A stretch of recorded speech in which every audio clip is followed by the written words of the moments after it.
இலவச சைக்கிள், பொங்கலுக்கான வேட்டி, சேலை வழங்கும் திட்டத்தை முதல்வர் ஓ பன்னீர்செல்வம் துவக்கி வைத்துள்ளார்.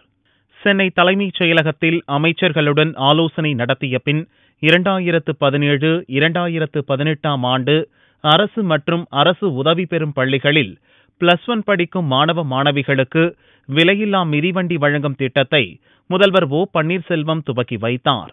இதேபோல் பொங்கல் பண்டிகையை முன்னிட்டு ஏழை எளிய குடும்பங்களுக்கு இலவச வேட்டி சேலை வழங்கும் திட்டத்தையும் ஓ பன்னீர்செல்வம் துவக்கி வைத்தார்.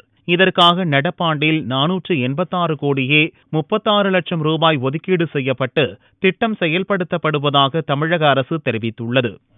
இலவச வேட்டி சேலை கொடுக்குறாங்கன்னு சொன்னாங்க முதலமைச்சர் கையால். அது வாங்க வந்திருந்தோம். ரொம்ப சந்தோஷமாக இருக்குது. அம்மா இல்லையே எங்களுக்கு இதெல்லாம் கிடைக்குமான்னு நினச்சோம். ஆனால் முதலமைச்சர் இதுவால் கிடச்சிது. அவர் முதலமைச்சர் கையால் வாங்கினது ரொம்ப சந்தோஷம் இருக்குது. ரொம்ப நன்றி.